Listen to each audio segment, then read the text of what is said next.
আসসালামু আলাইকুম ওয়া রাহমাতুল্লাহি ওয়া বারাকাতুহু। নাহমাদু ওয়া নুসাল্লি আলা রাসূলিহিল কারীম, আম্মা বাদ। ফাআউযু বিল্লাহি মিনাশ শাইতানির রাজীম। বিসমিল্লাহির রাহমানির রহিম। কুনতুম খায়রা উম্মাতিন উখরিজাত লিন-নাস তা'মুরুনা বিল মা'রুফি ওয়া তানহাউনা আনিল মুনকার ওয়া তু'মিনুনা বিল্লাহ। সাদাকাল্লাহুল আলিয়্যুল আযীম। সবাই পড়ে সাল্লাল্লাহু আলাইহি ওয়াসাল্লাম। আয়োজকদেরকে ধন্যবাদ, দিন প্রিয় ইসলাম প্রিয় সবাইকে ধন্যবাদ।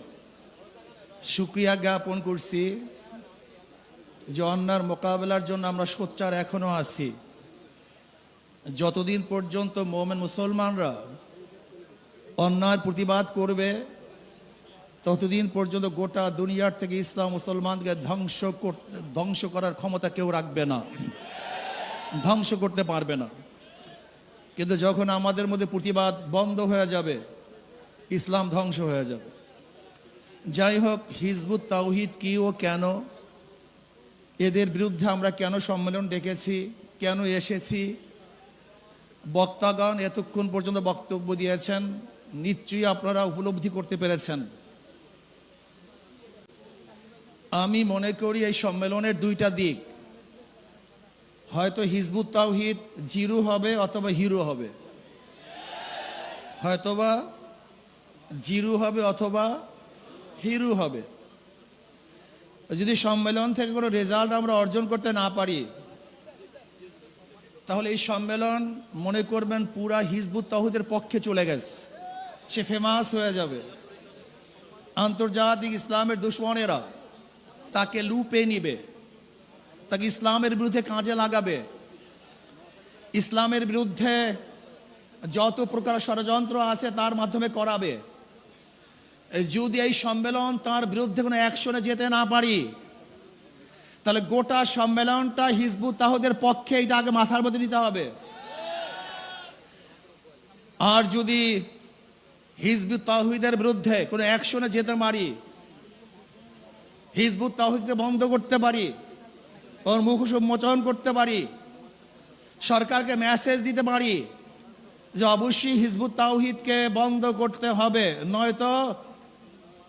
নয়তো এই জনগণকে কোনো অবস্থাতেই থামিয়ে রাখা যাবে না, তাহলে হিজবুত তাওহীদ জিরো হবে।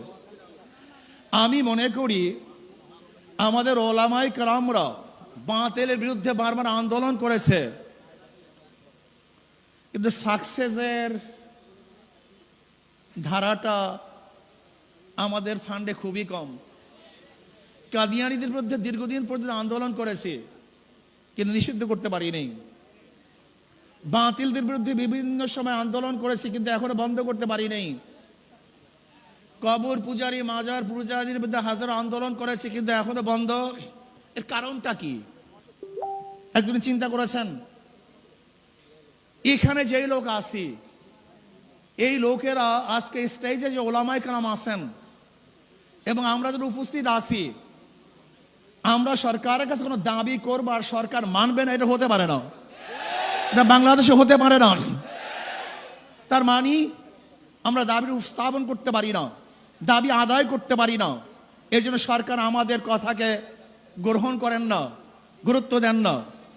আমি আজকে প্রস্তাব দেব আয়োজক কমিটির থেকে, আপনার স্বল্প একটা সংখ্যক স্বরাষ্ট্রমন্ত্রীর সাথে যোগাযোগ করুন, বৈঠক করুন, স্বরাষ্ট্রমন্ত্রীর সাথে বৈঠক করুন, এমনকি মাননীয় প্রধানমন্ত্রীর সাথে বৈঠক করুন।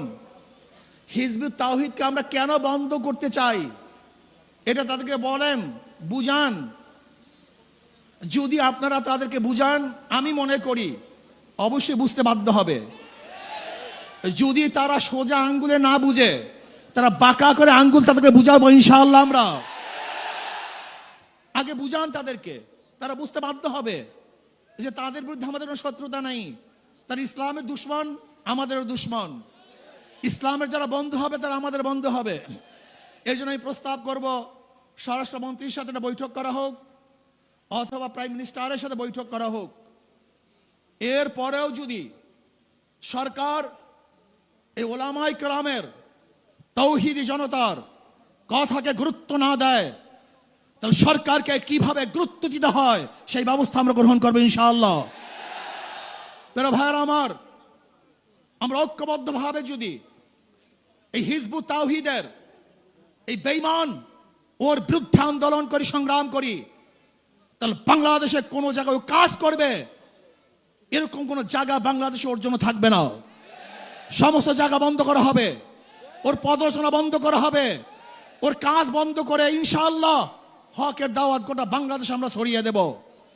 যদি ভবিষ্যতে আপনাদেরকে আবারও ডাক দেওয়া হয়, অবশ্যই ইনশাআল্লাহ আজকে যেরকম আগ্রহ করে এখানে এসেছেন, ভবিষ্যতে আসার জন্য প্রস্তুত থাকতে হবে। শুধু হিজবুত তাওহীদ না, বাংলাদেশে যত ভণ্ড আছে, সাহাবা বিদ্বেষী আছে, নবী বিদ্বেষী আছে, ইসলাম বিদ্বেষী আছে, ওলামায়ে দেওবন্দের যারা পছন্দ করে না, ওলামায়ে দেওবন্দের বিরুদ্ধে যারা কটূক্তিমূলক কথা বলে, যারা আল্লাহ রসুলের বিরুদ্ধে কথা বলে, ইসলামকে ধ্বংস করার চক্রান্ত করে, বাংলাদেশের সমস্ত মানুষ ঐক্যবদ্ধভাবে তাদের বিরুদ্ধে লড়াই করবে, আন্দোলন করবে ইনশাআল্লাহ। এর জন্য আসুন ঐক্যবদ্ধভাবে সবাই মিলে জিলে ইসলামের দুশমনের বিরুদ্ধে আন্দোলন করব, সংগ্রাম করব।